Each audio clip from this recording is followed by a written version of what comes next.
En el puente. En el puente. Yo le creo a Yuri. Gracias, Celi, me salvas. Ahí está. ¿Qué quieren conmigo por acá? Esta parte. Bien. Como ven, la patogénesis de la toxoplasmosis se da por la reproducción de parásitos y de pseudoquistes, con reproducción rápida de los parásitos produciendo taquizoides. Entonces estos rompen la célula, la matricita celular que van a crear los taquizoides, estos finalmente van a romper la célula. Aquí también ven, hay destrucción celular y por lo tanto hay inflamación. Entonces el problema fundamental es el proceso inflamatorio. Esta es una toxoplasmosis fatal, que da una destrucción terrible de todo. Este es un quiste que hoy día más bien se queda, digamos, encapsulado, latente. Pero ¿cuál es la connotación de este hecho? Es que este quiste en cualquier momento puede desenquistarse cuando baje la inmunidad de la persona. Entonces, un paciente que estaba infectado, como la mayor parte en toda la población, sufre de una enfermedad como SIDA, y entonces ¿qué va a hacer? Los quistes se rompen y empiezan a reproducirse, produciendo una toxoplasmosis cerebral. Ese es el problema. Bueno, hay quistes también a nivel muscular. Y entonces es importante la enfermedad dependiendo del estado inmunitario de la persona, pero también del problema de toxoplasma, o sea, dependiendo del parásito mismo.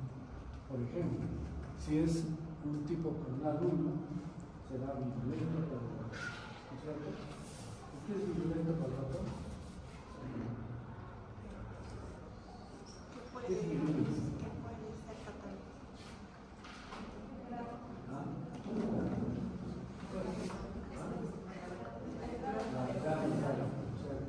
Causa casos severos, graves o fatales. El otro es, esto está más frecuente en Sudamérica, el tipo clonal 2, que es la virulenta para ratón en Europa, y este tipo clonal 3, que está en el Medio Oriente, Norteamérica, Centroamérica. Esto también está virulento para quiere decir que en el humano también da casos leves y no fatales. La clínica. ¿Ya estamos hechos? No. Entonces la clínica puede ser asintomática. Es decir, muchos, por ejemplo, acá hay varios que están infectados. No se han dado cuenta porque ha sido subclínica la infección. No ha habido síntomas. Entonces, lógicamente no se han dado cuenta. Sin embargo, ha podido ser sintomático. La forma asintomática más frecuente es la gangliona. Es decir, la enfermedad empieza con fiebre, malestar general, anemia, dolores musculares y ganglios, principalmente en la cadena cerebral. Eso es lo común de esta enfermedad ganglionar. En estos casos puede ser diagnóstico diferencial con la mononucleosis infecciosa, ¿no? Entonces, eso es importante. Y esta es la más frecuente. Después tenemos digestiva con ganglios mesentéricos, la neurológica, la cardíaca, la carditis, neumonitis, y la ocular, que eso la ve el oftalmólogo, fácil de diagnosticar para los oftalmólogos. Y la generalizada, esta es una enfermedad que se presenta con adenopatías, hepatoesplenomegalia, etc. Entonces compromete varios órganos, puede comprometer el corazón, el pulmón, el hígado, etc. Se da si es que es virulento el clon o si es que hay algún grado de inmunodepresión, ¿no es cierto? Entonces, si un paciente, por ejemplo, tiene SIDA y se infecta, hace forma generalizada. y otros, no solamente los que tienen SIDA, sino otros tipos de inmunosupresión, por ejemplo, uso de corticoides de altas dosis u otras enfermedades. Y la crónica es sintomática si es que hay lesiones previas. O sea, en la fase aguda ha habido lesiones, como por ejemplo una corioretinitis. Entonces, la crónica va a ser sintomática, porque no va a poder ver con el ojo de niño. Entonces se ve síntomas. Y puede ser asintomático. Muchos tienen forma asintomática. Y estos son latentes o portadores. Miren, toxoplasmosis congénita. La toxoplasmosis, ¿es tu concepción? Sí, lo hemos hecho con ustedes, ¿no? Bien. Toxoplasmosis congénita es un tema sumamente interesante porque en los años 70, 80 había lo que se llama la psicosis toxoplasmosis en mujeres que habían tenido abortos. Entonces, una mujer que había tenido abortos espontáneos, que no sabía la causa, ¿qué hacían los ginecobstetras? Le pedían serología para toxoplasmosis. Y entonces salía positivo y el culpable era el toxoplasma. Pero si yo hago serología aquí, 40% tiene serología positiva. Entonces no está relacionado directamente. Esa es la prevalencia de la enfermedad. No quiere decir que es la causa del problema. Pero como había poca tecnología para hacer estudios de las causas de aborto en el primer trimestre del embarazo, entonces más fácil es decir, es el toxoplasma.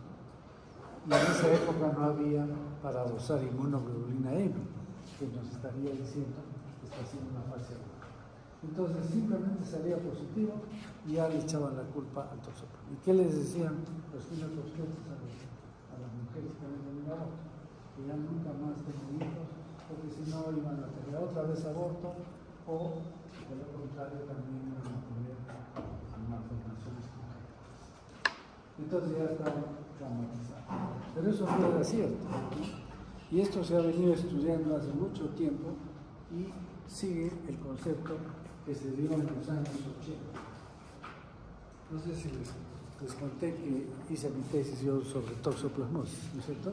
Entonces, ese concepto yo lo hice en los años 80. Y miren, este es el Lancet del 2007. Y sigue el mismo concepto. ¿Cuál es la condición para que exista toxoplasmosis congénita? ¿Cuál será la condición? Si no se da esa condición, no hay toxoplasmosis congénita. ¿Cuál es? Que tiene que haber parasitemia. Es decir, taquizoitos en sangre. Si no hay taquizoitos en sangre, no puede haber. ¿Okay?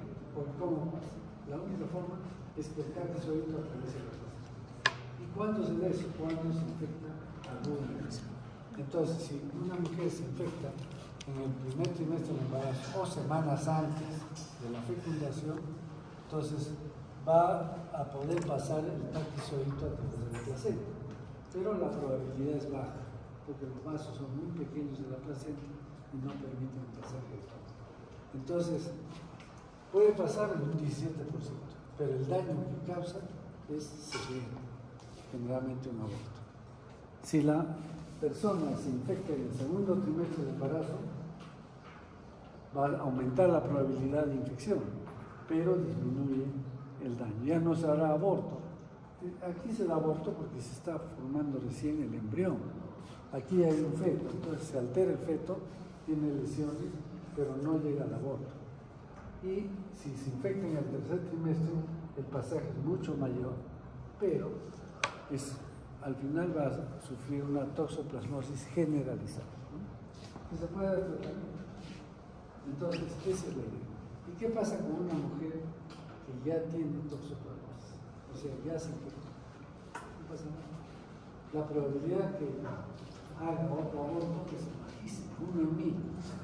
Eso significa que la placenta se pega directamente al endometrio donde haya quistes. Puede haber quistes en el endometrio, sí, pero es raro, muy raro. Entonces, si eso sucede, crea la placenta y directamente pasa a los cabezones. Entonces, o sea, sin necesidad de que pase a través de la sangre, ¿no? Simplemente a través del contacto directo. Pero esta es una cosa muy remota. Entonces, si una mujer ya está infectada, más bien está como vacunada, protegida para el COVID. No se va a volver a infectar y no va a ser fase aguda y no va a tener. Más bien, si es que es serología negativa, o sea, no está infectado, tiene la posibilidad de infectarse durante todo el embarazo. Para ello tenemos que darles medidas de profilaxis. Entonces, esto es así. Bien, entonces, ya hemos dicho, si se infecta en el primer trimestre del embarazo, ¿cuál es la consecuencia? Aborto espontáneo. Si es en el segundo trimestre, vamos a tener la triada de Sarni. Y la triada de Sarni es macro o microcefalia, calcificaciones cerebrales y coriorrotitis. Entonces, esto es la coriorrotitis. Fácil para ver para un oftalmólogo, ¿no es cierto? ¿Qué es esto? ¿Qué es esto? Hemos visto, ¿no? En cisticercosis hemos visto. ¿Qué cosa era? Edema de papila. ¿Se acuerdan? Aquí no está tomado esto, sino la retina, el codo. Y esto es otro, fuertemente pigmentado. Entonces, ¿qué va a tener este niño? En los adultos que adquieren toxoplasmosis, generalmente es unilateral, o sea, uno rarísima vez leproso, pero en la congénita generalmente es leproso. Entonces, un niño que nace ciego. Bueno, entonces, miren, si tenemos estas cosas, macro, microcefalia, tenemos calcificaciones cerebrales y coriorretinitis, ¿qué vamos a decir? Que, ¿cómo van a nacer ese niño?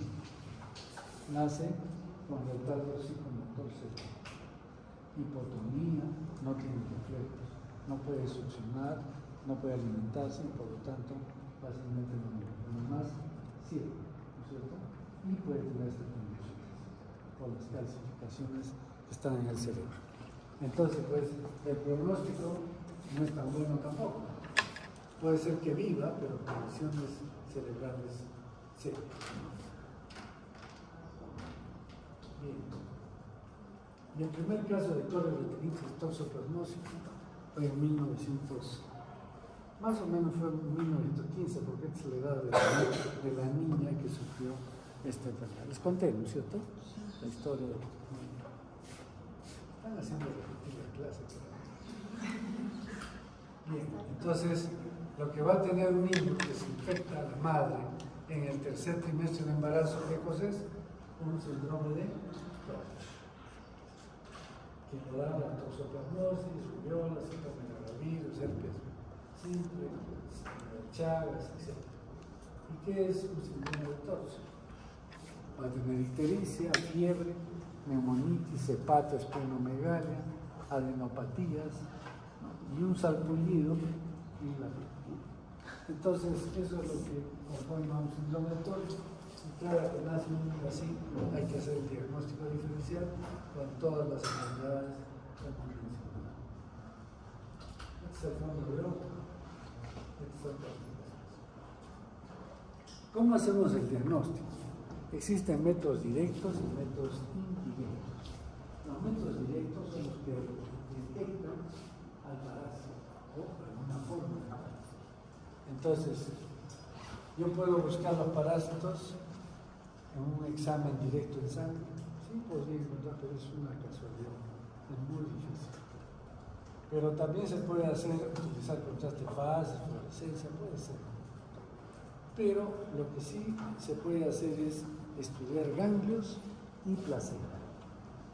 Sobre todo la placenta. Se hace corte histológico de placenta y se pueden encontrar los blancos o histozoitos. o también puede haber pseudoquistes en la placenta. Entonces el estudio de la placenta ayuda, y los ganglios también.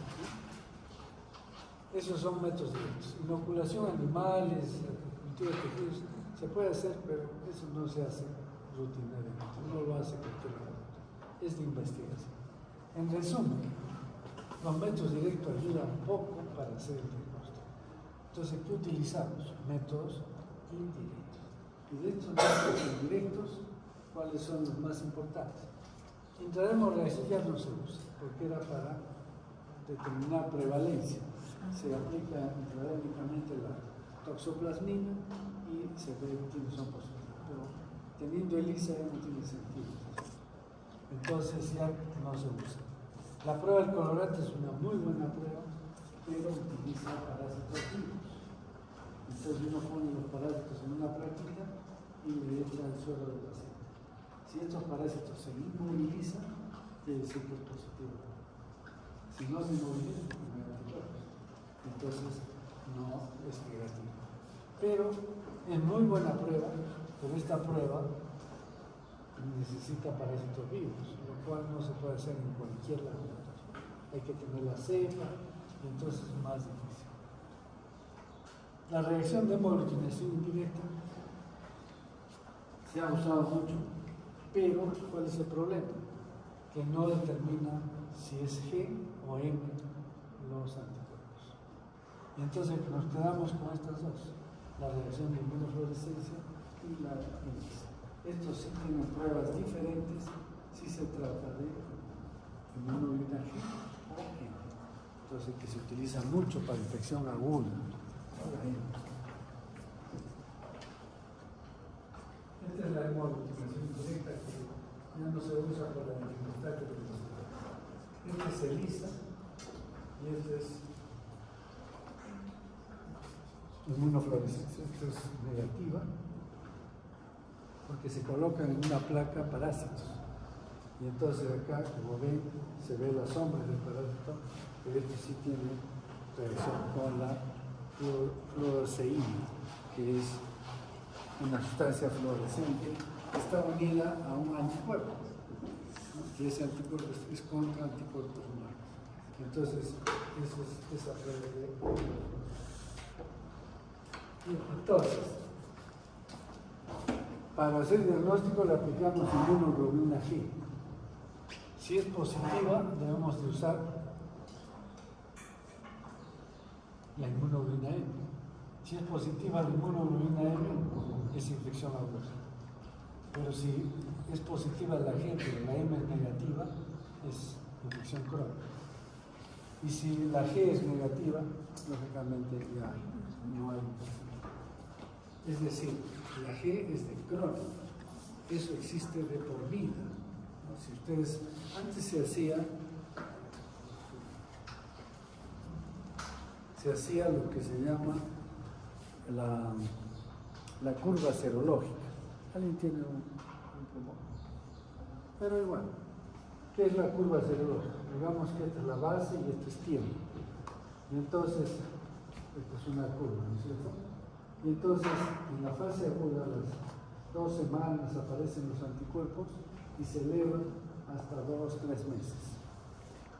Muy altos, una dilución de 1 en 2000, 3000. O sea, no se usa suero puro.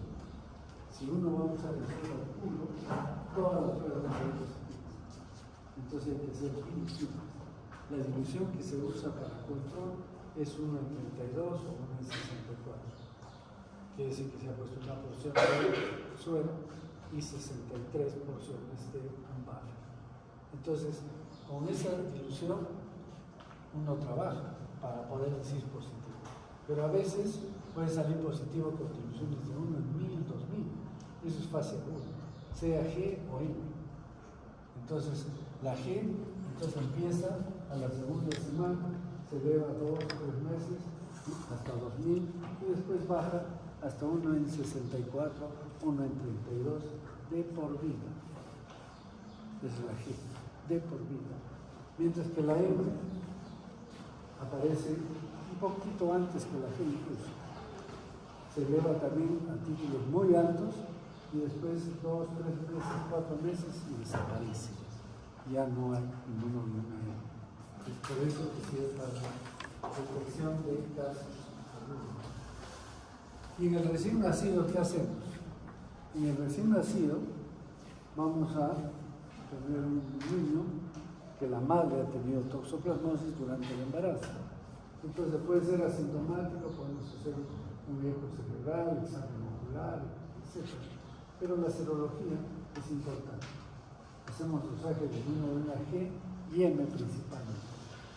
Si esta M es positiva, le damos tratamiento. Y si solo la G es positiva, no. Hay que esperar por un buen tiempo y poco a poco tiene que ir desapareciendo. ¿Por qué? Porque esa G puede ser de la... mientras que la M no, ¿no es cierto? ¿Por qué no? No pasa nada. Entonces, si es que aparece positivo, quiere decir que es el propio niño que está produciendo inmunoglobulina. Y en la epidemiología es fácil, ya se ha entendido claramente. El gato, ¿con qué se infecta? Al comer carne de animales infectados con quistes. Pero también se puede infectar con quistes de otro gato. Entonces hay dos posibilidades.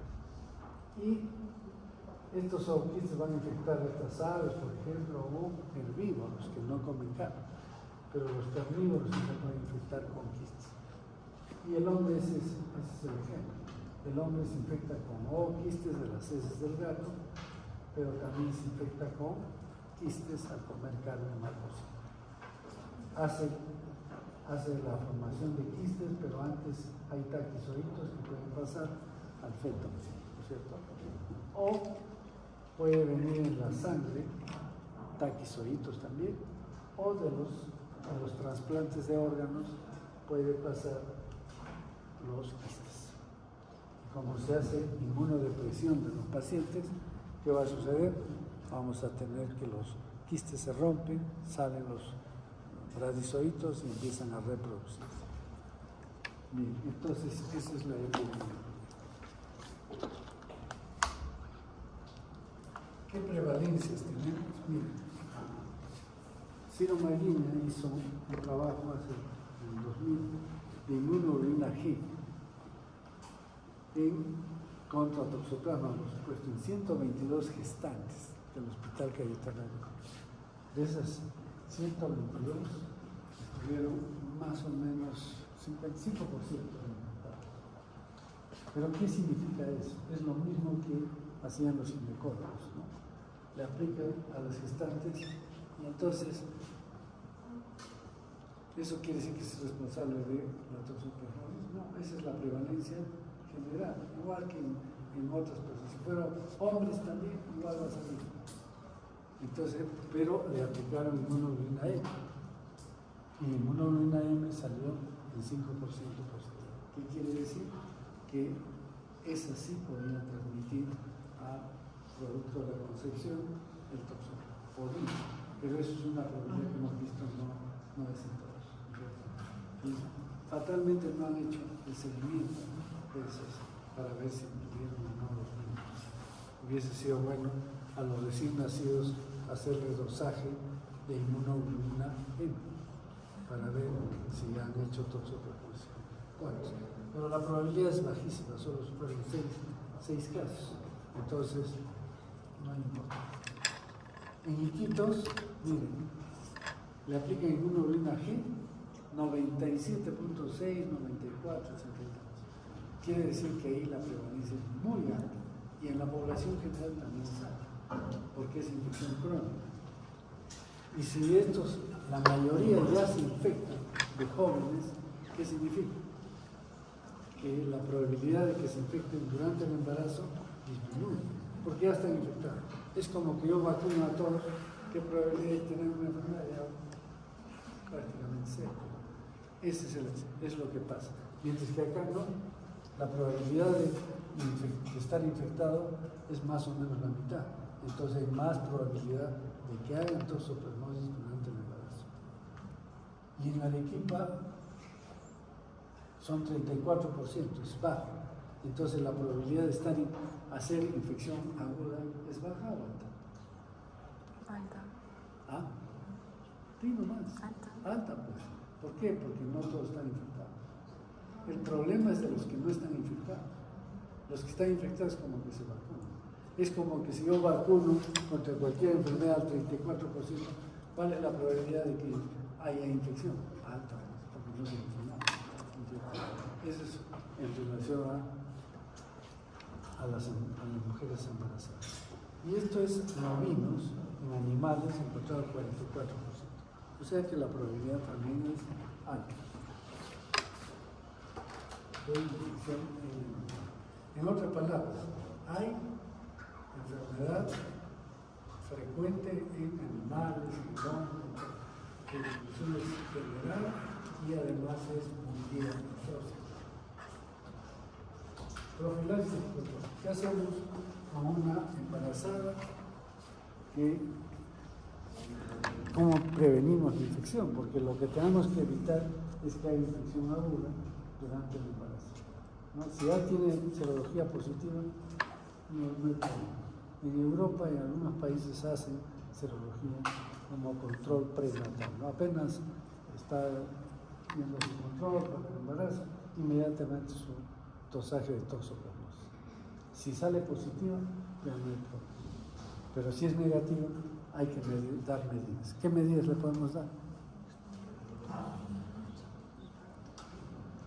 Que no esté en contacto con heces de gato.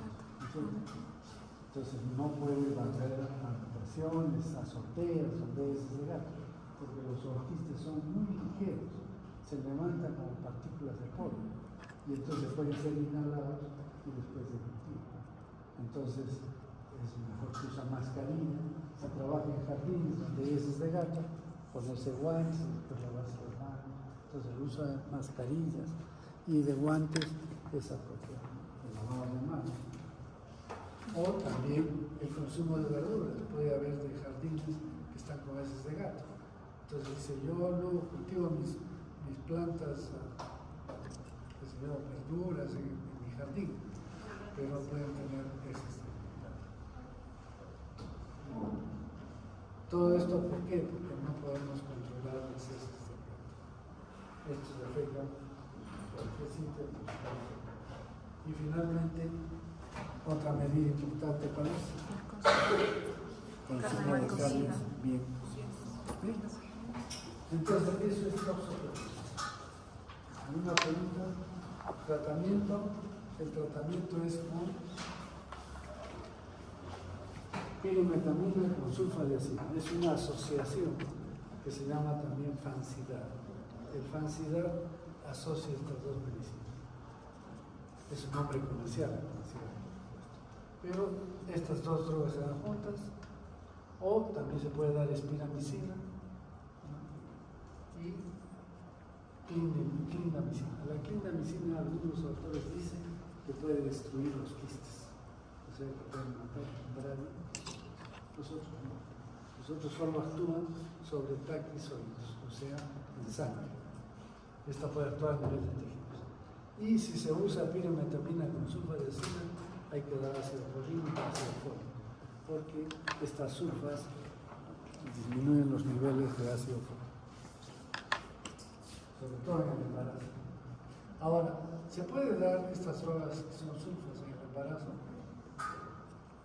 Ahí, en realidad, yo debo de evitar dar sulfas en el embarazo, ¿no es cierto? Pero ante la posibilidad de que esté infectado, prefiero darle tratamiento, que los efectos indeseables van a ser mínimos, a que nazca con lesiones severas. Bueno, en todo caso, eso lo discuten cuando hagan obstetricia. Ahora sí.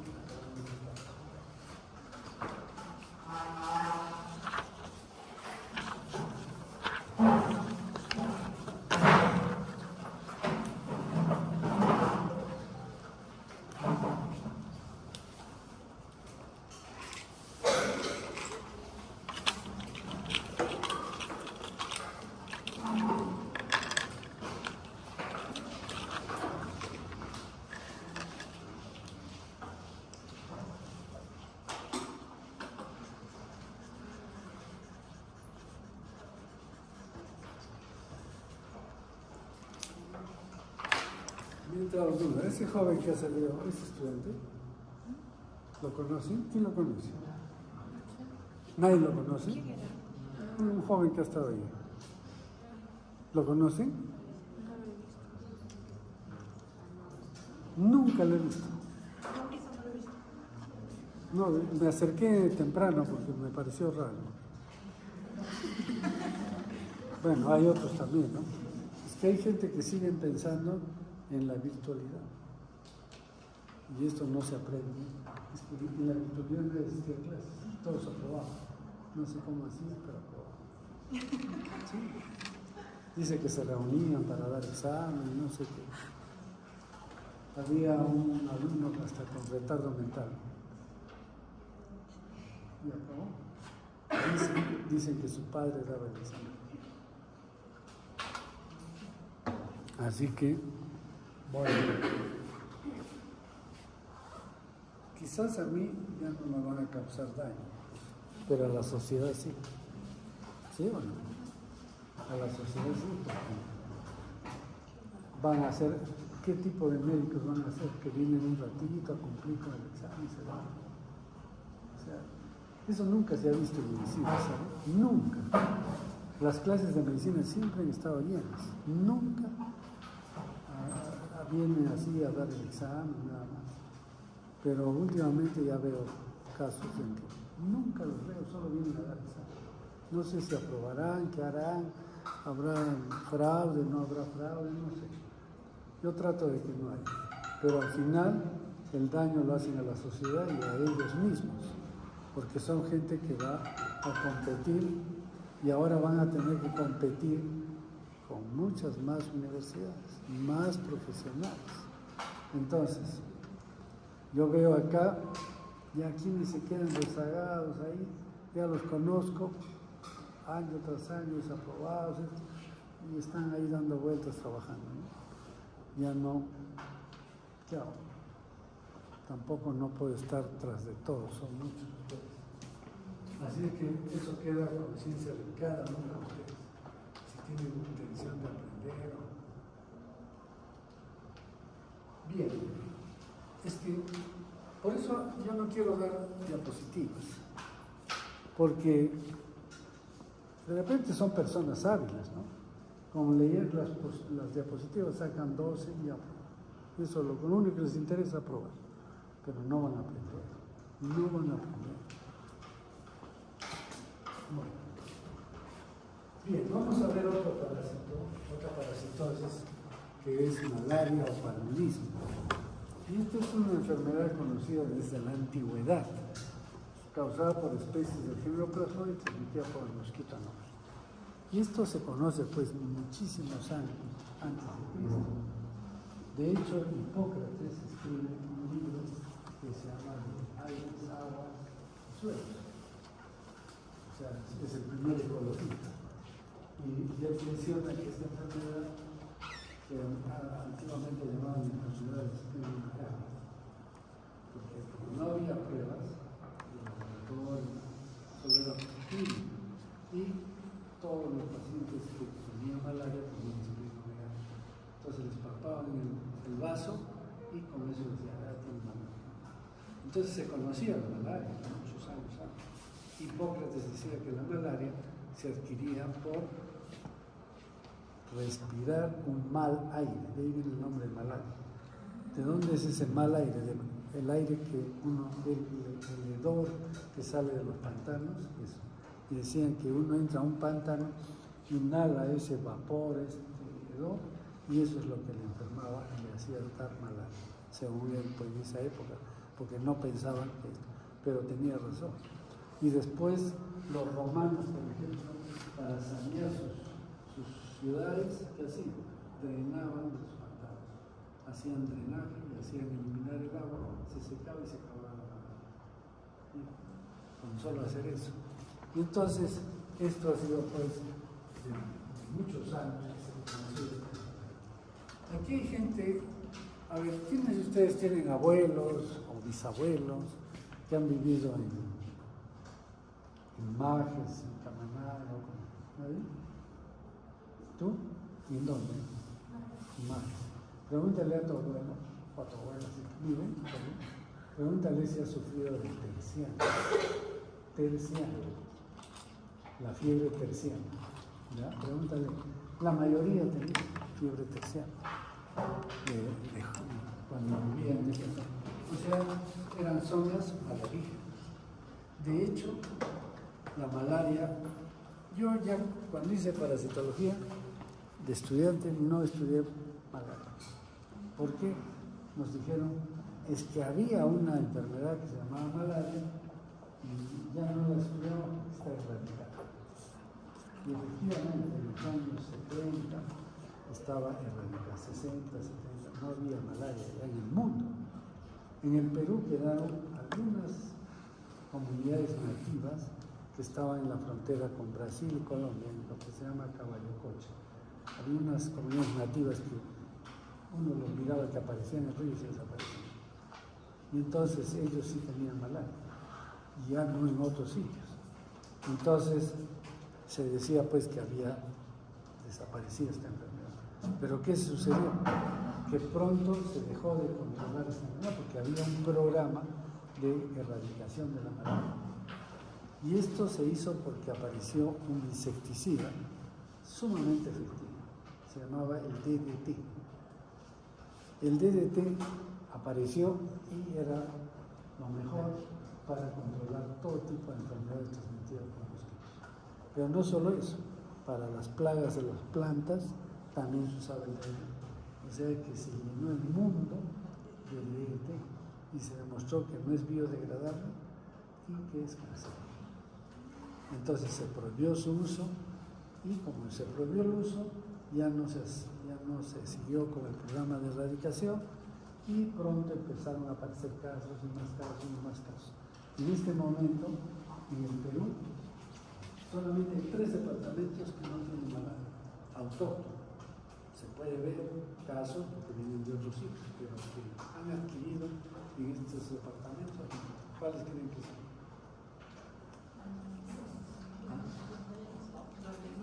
Por eso, ¿qué es eso? ¿Pono? ¿Cómo tiene cerco? ¿Cómo no tiene? También tiene. Solo Arequipa, Moquegua y Tacna no tiene. Pero tienen las condiciones para que pueda aparecer, pero no ha aparecido, felizmente. O sea que otra vez la malaria está en todo el mundo, por eso le llaman una enfermedad reemergente. Ha vuelto a emerger. ¿Sí? Entonces, este es el mosquito que transmite la malaria, es el anófeles. Lo conocen, es el zancudo. Pero hay 3 tipos de zancudo: Aedes, anófeles y culex. Aquí en la ciudad de Arequipa no hay anófeles, porque solo es hasta 1800 metros de altitud. ¿Arequipa cuánto está? 2300. Entonces no hay anófeles, pero hay culex, que también hay zancudo. Pero este sí está en Camaná, en Mollendo, en Majes, en todos los valles hay anófeles, ¿no? Aquí, pero bien. Y miren, estas son las especies de Plasmodium que producen la enfermedad. Es el género Plasmodium, pero hay varias especies. Por ejemplo, Plasmodium vivax. A esto le llaman terciana benigna. ¿Por qué le llaman terciana benigna? Porque la crisis palúdica, que se caracteriza por tener fiebre, escalofríos, fiebre y sudoración, eso da cada tercer día. O sea, si hoy día es miércoles, entonces si hoy día tengo la crisis palúdica, ¿cuándo volveré a tener otra vez? Mañana jueves es segundo día y el viernes es tercer día. Entonces otra vez será el viernes. Entonces es cada 48 horas. Por eso se llama terciana, cada tercer día. Y se llama benigna, ¿por qué? Se llama benigna porque no mata. Plasmodium vivax, uno puede vivir con el Plasmodium vivax toda su vida. Claro que no está bien, ¿no? Está enfermo, tiene anemia, tiene sus crisis palúdicas, pero no muere. Entonces ese es el Plasmodium vivax. que dicho sea de paso es el más frecuente en toda América, ¿no? En América es muy frecuente el clímax. El Plasmodium falciparum produce también terciana, cada tercer día, cada 48 horas, pero dará terciana maligna. ¿Y qué significa maligna? Que mata. Si no se da tratamiento, el paciente entra en coma y se muere. Plasmodium malaria, no es malaria. Malaria es la enfermedad.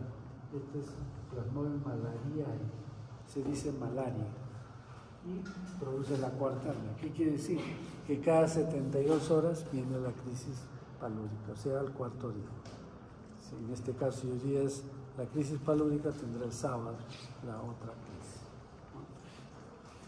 Y después tenemos Plasmodium ovale, la fiebre terciana, pero este es de África. Acá no tenemos ovale. Y Plasmodium noblesi es un plasmodium que han identificado últimamente y han encontrado, esto era de monos y han encontrado personas que tenían este plasmodium, pero son casos aislados, ¿no? En África. Entonces, estos dos no vamos a estudiar. Vamos a estudiar vivas, falciparum y malaria.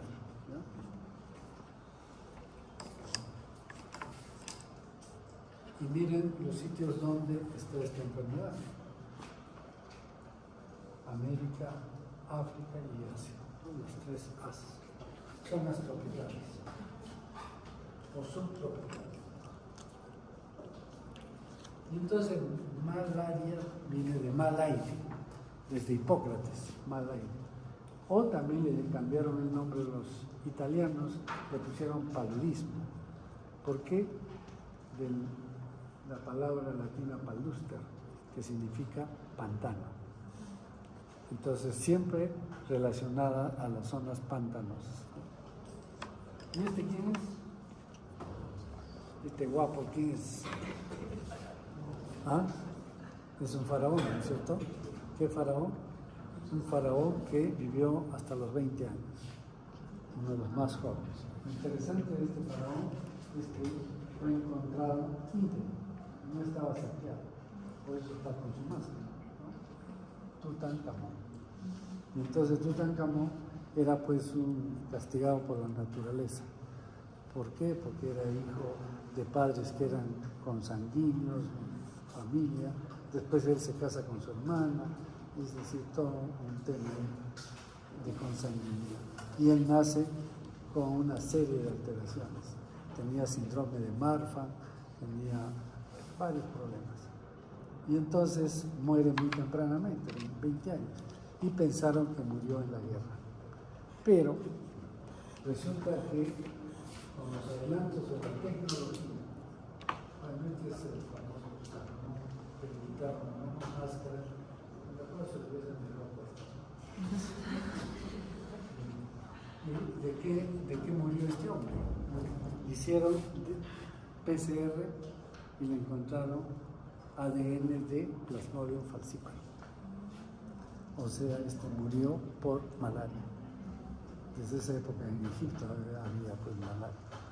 Y entonces no murió en combate, sino murió por la malaria que era falciparum. Entonces la tecnología pues ahora ayuda a resolver muchas interrogantes de la historia. Bueno, entonces vamos a tener que diferenciar Plasmodium vivax de falciparum y de malaria. ¿Por qué tanto interés de que ustedes sepan esto?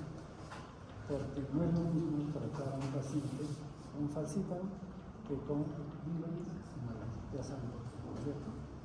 Entonces viene una persona, un paciente, con fiebre, y ya sea en laboratorio, cualquier laboratorio, ya sea particular o de un laboratorio de un hospital o de una posta.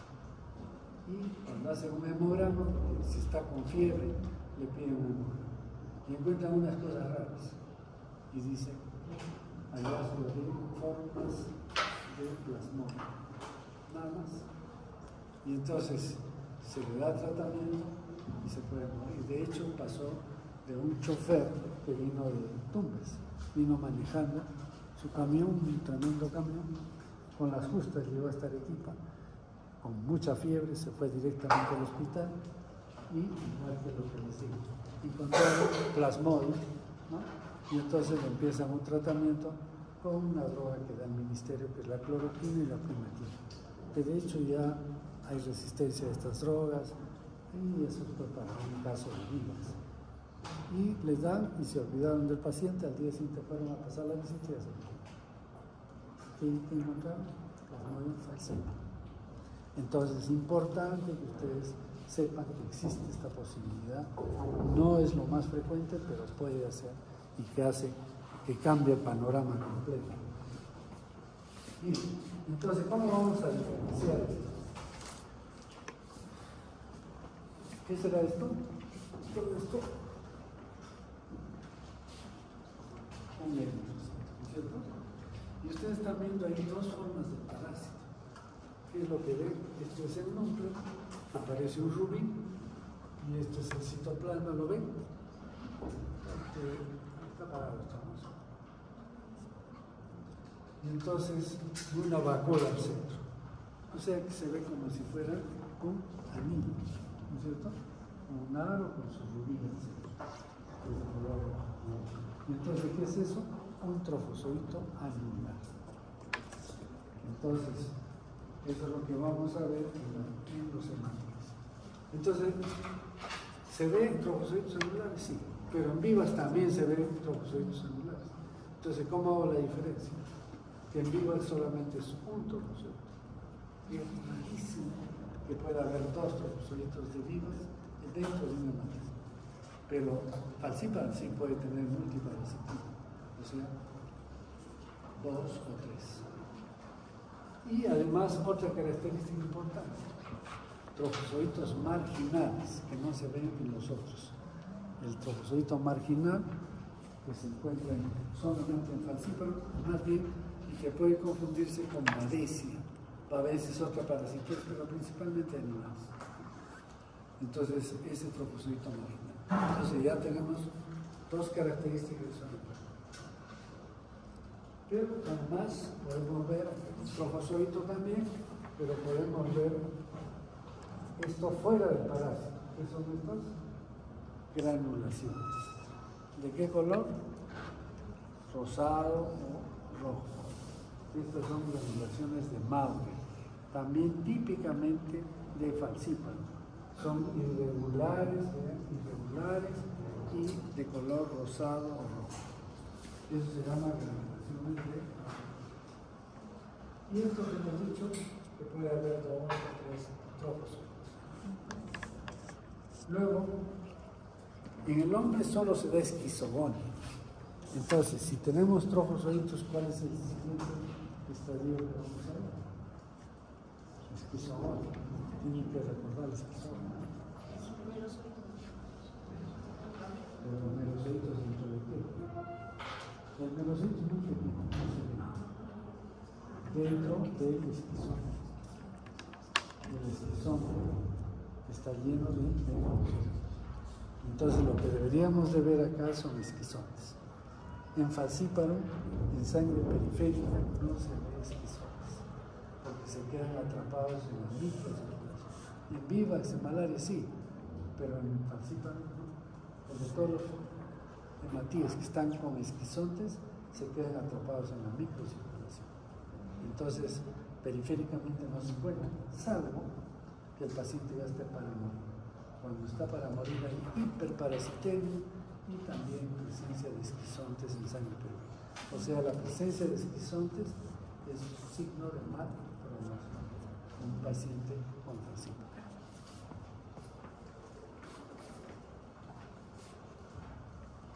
Entonces, si no vamos a ver esquizontes, ya se acabaría la esquizogonia. Pero el inicio de la gametogonia también se da en el hombre. ¿Y cuál es el inicio? Los gametocitos. Entonces vamos a tener micro y macro gametocitos.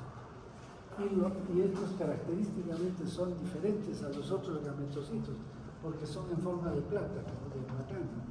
¿Ven? Acá está el hematíe. ¿Ven el hematíe? ¿Se ve? Acá está el hematíe y ahí dentro está el gametocito. Hay micro y macro gametocitos. ¿Cómo diferenciamos el micro del macro? Por el número. Si es que la cromatina está densa, es macrogametocito. Y si no, es microgametocito. ¿Cuál será el macro y el micro? ¿Cuál es el microgametocito? Estos, mucho cuidado, que es pigmento malario. Eso es pigmento malario. La cromatina se tiene que ver de color rojo, rosado, morado. Entonces este es el macrogametocito y este es el microgametocito. ¿Ya? Entonces eso sí se puede ver en forma de plano. Veamos ahora Vivax. Vivax hemos dicho un solo trofozoide, ¿cierto? Dentro de la otra característica es que siempre parasita hematíes jóvenes. Los hematíes jóvenes son más grandes o más chicos que los ¿no? ¿Más chicos? No. Más grandes. Los reticulocitos son más grandes. Entonces siempre parasita hematíes jóvenes. Falcíparo no discrimina. Iguales, viejos o jóvenes, cualquiera puede estar parasitado por falcíparo. Este solo hematíes grandes, mira, tremendo hematía. ¿Qué más? Un solo trofozoide. Pero además tiene también granulaciones, ¿no? Pero las granulaciones son pequeñas y circulares, muy semejantes, y son de color naranja. Y entonces eso se llaman granulaciones de Schupp. Granulaciones de Schupp. Y el hematíe generalmente está deformado. Veamos otras cosas. Este es el esquizoide maduro de Plasmodium vivax. Acá se ve esquizoides en sangre periférica. Y entonces, ¿qué estoy viendo? Miren cómo está deformado el hematíe. ¿Qué son estas? Granulaciones de Schupp. ¿Qué más? Esto es pigmento malario. ¿Y estos qué son? Los merozoitos. ¿Cuántos merozoitos tienen? 16 merozoitos. Entonces eso es de Vivax. Y también tiene gametocitos. ¿Y cómo son los gametocitos? Son redondeados, pero siempre en hematíes grandes, deformados, ¿no? También hay granulaciones de Schupp, pero hay macro y microgametocitos. ¿Cuál es el microgametocito? El 23, ¿no es cierto? Micro y el macro está ahí. Entonces, también hay gametocitos. ¿Y cómo es el Plasmodium malario? El Plasmodium malario puede haber trofozoitos anulares, pero frecuentemente se encuentran estos, que se llaman trofozoitos en banda, como que están en todo el ecuador del eritrocito. Y otra característica, o sea, este es el citoplasma, la vacuola, el núcleo. Pero otra cosa, ¿cómo son los hematíes? ¿Grandes o pequeños? Pequeños, o sea, son viejos, hematíes bien pequeños, los que parasitan malaria. Por lo tanto, ¿quién causará más daño? ¿Viva o malaria? Claro, porque malaria parasita hematíes que están para. Bien, esos son los trofozoitos. Y no tienen granulaciones.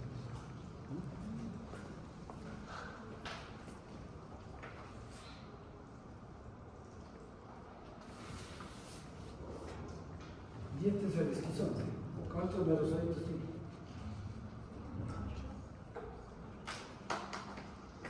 ¿Cuántos más merozoitos? Todo esto es pigmento malario. ¿Cuántos tienen? 8 merozoitos. Entonces el malario tiene 8 merozoitos.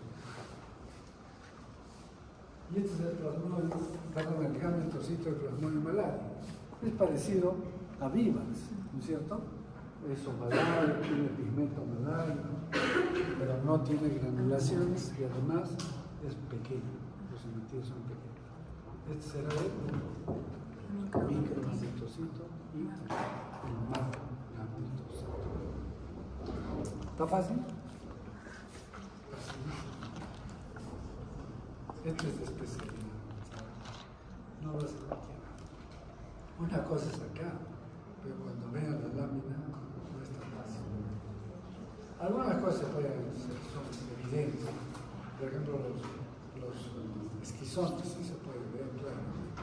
Pero hay que tener cuidado, porque el esquizonte tiene, por ejemplo, el vivas 18 merozoitos, ¿no es cierto? Pero a veces el gametocito, ustedes no tienen experiencia, pueden estar viendo esto y van a contar estas cosas. Esos son pigmento malárico. Pero el pigmento malárico tiene una característica. Si ustedes mueven el micrométrico, brilla. El pigmento malárico es de otro color, pero a veces la coloración no es tan buena, entonces no puede. El pigmento malárico se ve de marrón, casi negro, o a veces medio amarillento, pero el núcleo del merozoito se debe ver rojo. Pero si ustedes mueven el micrométrico, el pigmento malárico brilla. Entonces es una forma también de diferencia.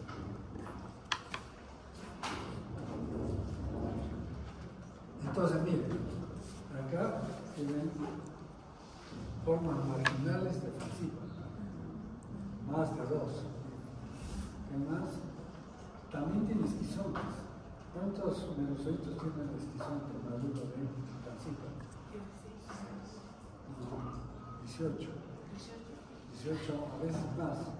Entonces, esto no se ve en sangre periférica al inicio, puede verse al final del caso. Y estos son los gametos, el macrogametocito y el microgametocito. Esos puntitos que son pigmento malárico. El pigmento malárico está dentro del parásito. Las granulaciones no. Las granulaciones están en el citoplasma del hemato.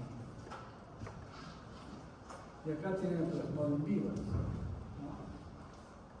Tiene 16 merozoitos, es el macrogametocito. Vean el hematíe deformado, grande, y este es el microgametocito. Y este es el mosquito ganófilo. Hay varias especies. Esto es en el Perú. En el Perú el anófilo es el Pérez, el anófilo es albumanus, el darnil y el verminoso. Se han identificado todos estos. Bien, ¿cómo es el ciclo de esta parasitación? El ciclo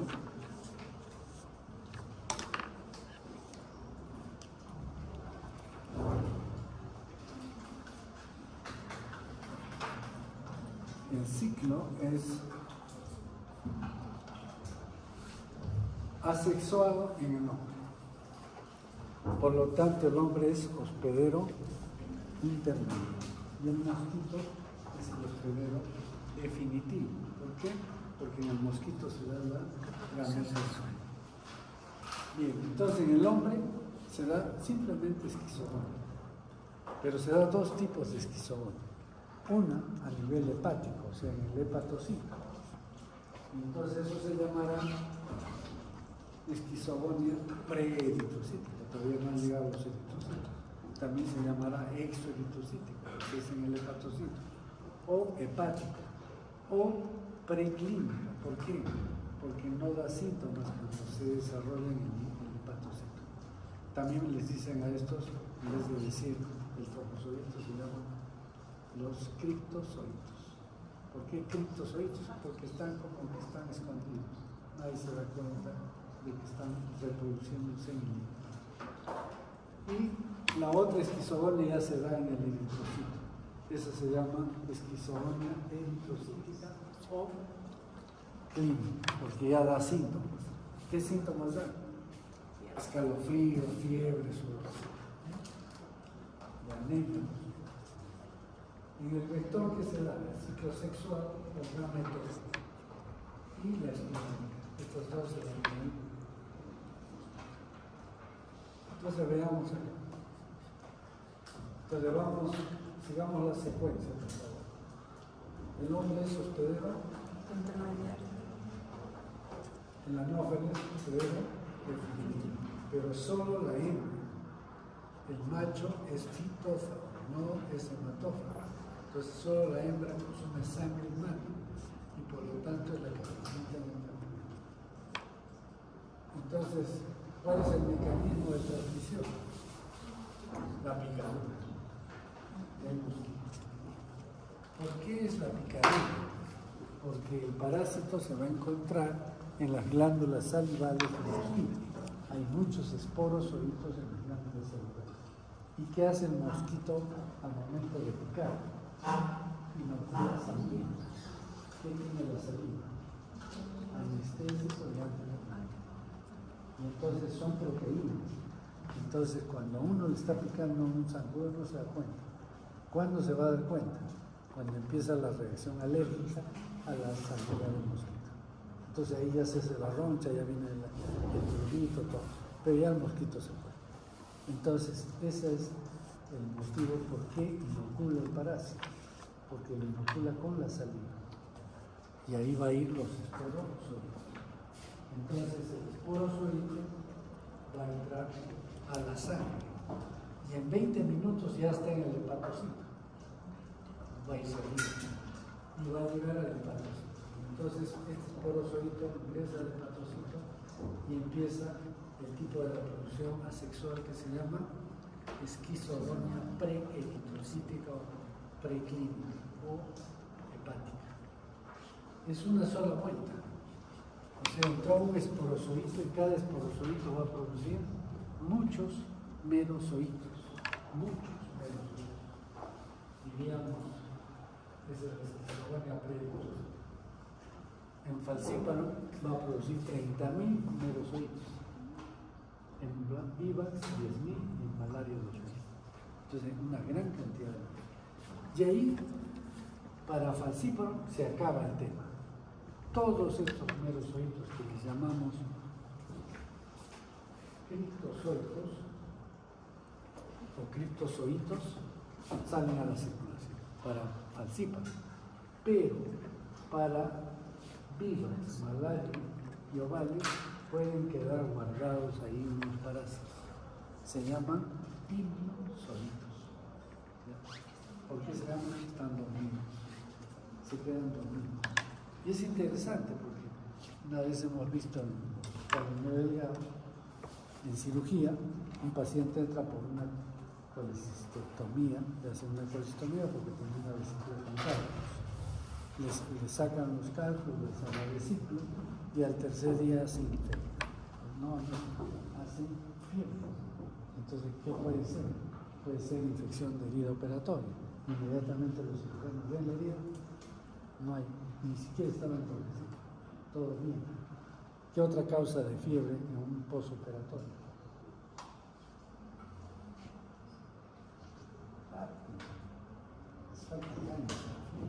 Les falta calle, como dicen, hay que aprender la calle en el hospital. Entonces rápidamente uno piensa, ¿qué le puede dar fiebre a un paciente que ha sido recién operado, joven, una persona adulta? Infección de respiratoria, una radiografía de tórax, negativa, normal. ¿Qué más? Puede ser una infección urinaria, ya, examen de orina, normal. Entonces, no, pues también una infección, no tiene nada, pues, solamente tiene fiebre. Entonces hacen una junta médica. ¿Ya? Llaman a los médicos, ¿no? Porque los cirujanos son cirujanos, no tanto médicos. Claro, ¿no?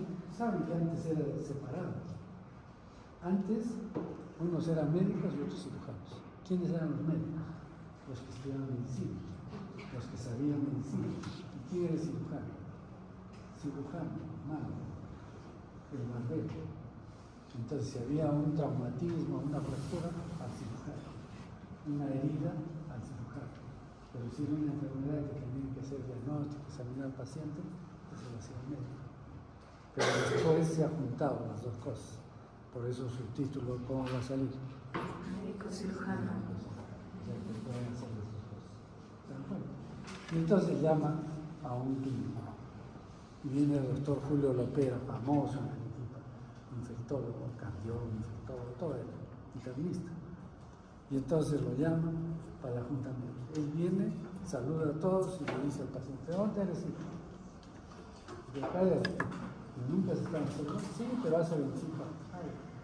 Háganle frotis y gota gruesa y me dicen.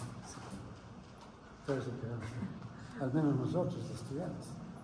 Y entonces le hicieron, vino el laboratorista, le tomó muestra, hizo gota gruesa, positivo para malaria. Mucho de esto. ¿Qué ha sido? Que el estrés de la operación reactiva los inmunosólitos. Entonces, eso es importante. Pero la mayor parte, lógicamente, esto también es importante ¿para qué? Para el tratamiento. O sea que hay drogas que actúan a este nivel y hay drogas que actúan a nivel hepático. No es la misma. Entonces, si yo sé que es Vivax, tengo que darle para si es falciparum o no, porque falciparum no hace inmunosólitos. Entonces, miren, vienen los criptozoitos, se meten a los hematíes y empiezan a dar vueltas acá. ¿Cada cuánto tiempo?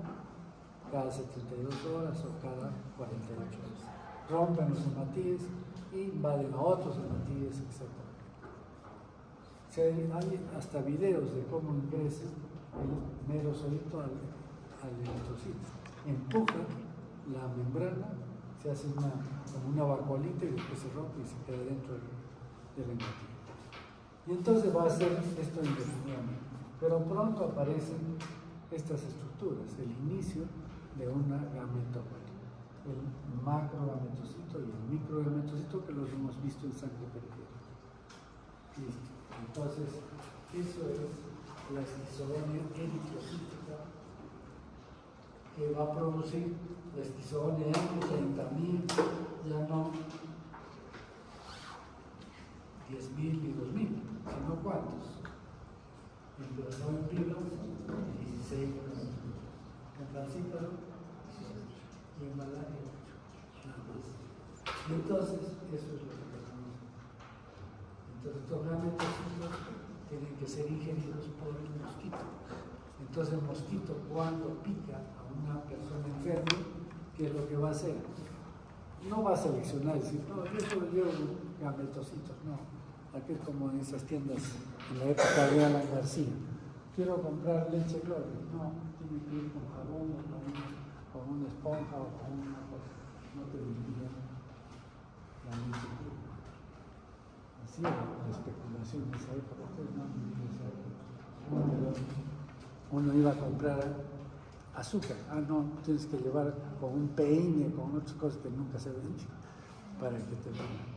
Así eran los negociantes en esa época. Bueno, ya pasó. Igual acá, no le van a decir, no, el mosquito va a decir, no, solo quiero gametocitos. No, tienes que llevar todo. Pero si es que ingiere estos dos, sigue el ciclo. Si no ingiere gametocitos, no va a seguir el ciclo del mosquito. Puede ingerir cualquiera de estos, pero no sigue el ciclo. Pero generalmente hay muchos de ellos. Entonces va a ingerir y el macro y el microgametocito va a entrar al mosquito, ¿no es cierto? Y entonces este es un microgametocito que va a exflagelarse. Se dice como que le salen flagelos. Dice la exflagelación del microgametocito. Pero no son flagelos, son gametos. Cada una de estas estructuras es un gameto. Y el macrogametocito desarrolla y se convierte en macrogameto. Se junta un microgameto con el macrogameto que da huevo cigoto. Y este huevo cigoto tiene mucha movilidad, tiene capacidad de movilizarse. Entonces se llama ooquineto, el huevo que se mueve, ¿no? El ooquineto. ¿Y el ooquineto qué hace? Se mete al hemoceloma o a la pared del intestino del mosquito. ¿Y qué va a hacer? La esquizogonia. ¿Qué es la esquizogonia? Esporoquistes con muchos esporozoitos, y esos esporozoitos se van a las glándulas salivares.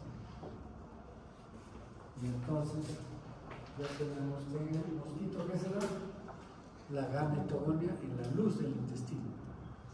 También le llaman del estómago, es que el mosquito en realidad no tiene estómago, tiene intestino anterior, medio y posterior. Al intestino anterior le llaman esófago y estómago, pero en realidad son intestino todo. Entonces ahí se da la gametogonia. Y luego en el hemoceloma que se da la esporo, y va a producir esporos. Y estos esporos son los que inauguran aquí al momento de la alimentación. Se contraen las glándulas salivares y elimina gran cantidad de esporos. ¿Está claro? ¿Se ha entendido? Entonces, en resumen, ¿qué sabemos? Que en el hombre se da dos esquizogonías, preeritrocítica o hepática y la esquizogonía eritrocítica o clínica también se llama. Cada que se rompen los hematíes hay síntomas. Y en el mosquito, ¿qué se da? La gametogonia en la luz y la esporogonia en el hemocito. Por eso yo les decía que había que aprender los ciclos de toxinas. Todo esto se utiliza. Entonces, en 11 a 15 días, el mosquito, desde que se infectó, ya puede infectar a otra persona. Si no se ha entendido, vamos a hacerlo de nuevo. Entonces, ¿qué ingresa en el momento de la picadura? Esporos sueltos. ¿Dónde se van? Al hepatocito. Y estos esporos sueltos en el hepatocito van a producir gran cantidad de virus. ¿Y qué hacen los virus sueltos? Se van a las células rojas, o sea, al hematío, y van a hacer otra esquizogonia cada 48 horas a cada 72 horas. Y va a producir después los gametos, que esos son ingeridos por el mosquito para hacer otra cosa, la gametogonia y la esporogonia. Entonces acá tenemos estos son autistas y acá hay otros esporoquistas, la gran cantidad de esporos. Bien. Entonces veamos cómo es la patogénesis, la fisiopatología de la malaria. No es tan sencillo. ¿Por qué? Porque hay varios factores para ello. Primero, ¿se acuerdan en ameba qué tenía que haber para que empiece la meriasis intestinal? ¿Se acuerdan o no se acuerdan?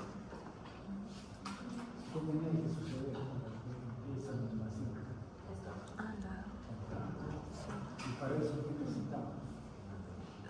Una proteína de adhesión y un receptor. Acá también necesita el parásito un receptor para entrar al hematíe. Si no, no hay. Así de simple. Bien. Entonces tiene que haber una invasión. Y entonces para Plasmodium vivax requiere de un antígeno en el glóbulo rojo, o sea, un receptor, que es el factor Duffy. ¿Han estudiado el factor Duffy?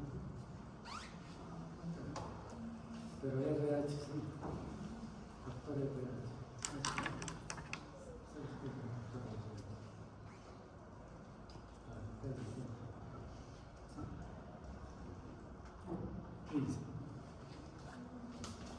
¿Qué es el factor RH?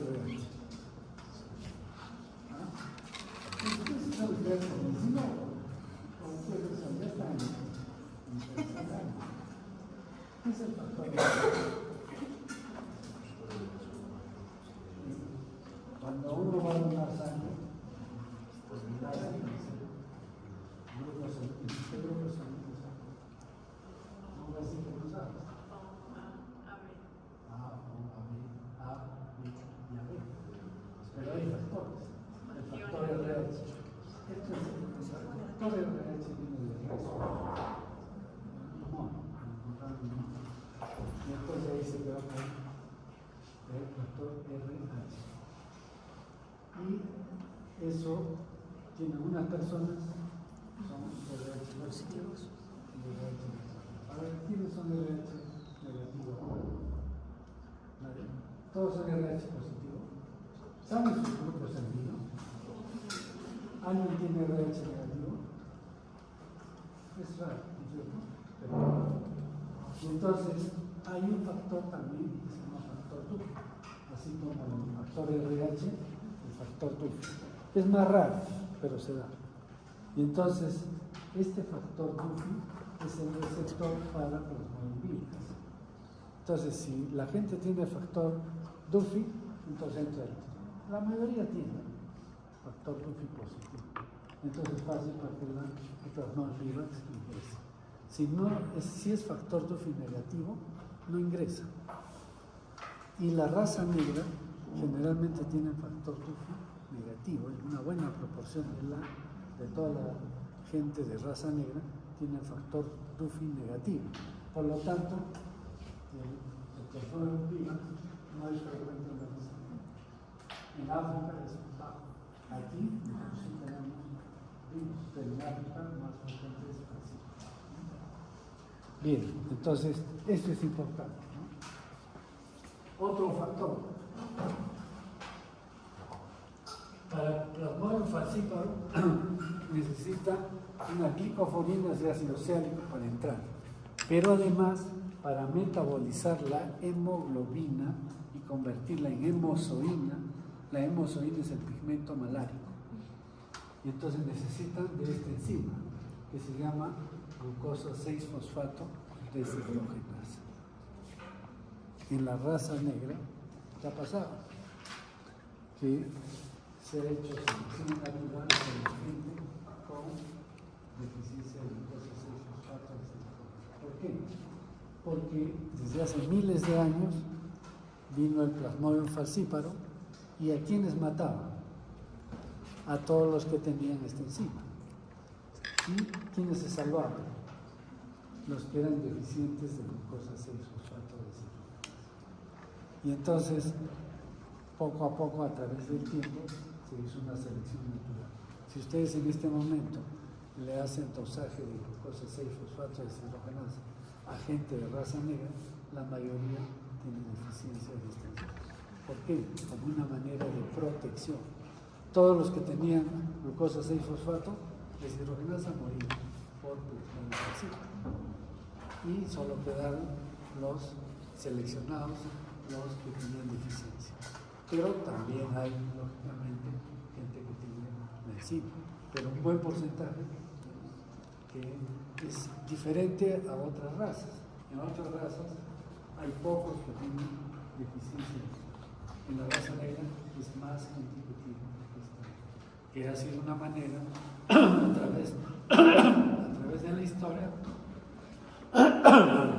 través de la historia fue seleccionándose esta deficiencia.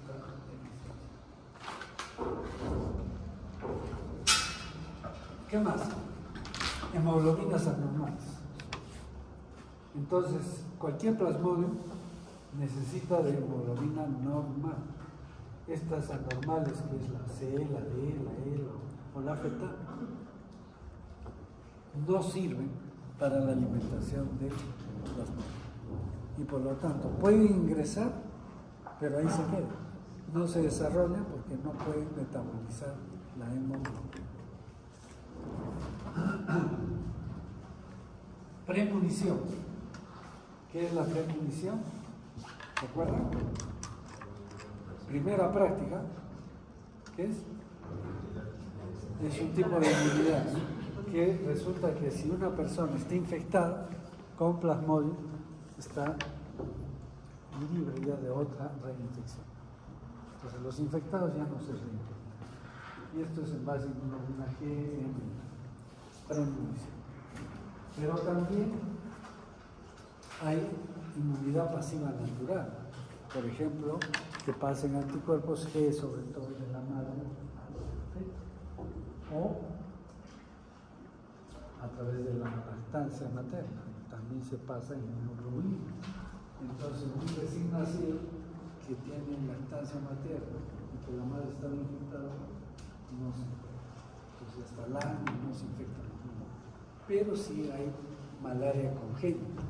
¿Qué quiere decir? Que al momento del parto puede haber pasaje de eritrocitos infectados al recién nacido. Y ahí se hace malaria. Se llama malaria congénita.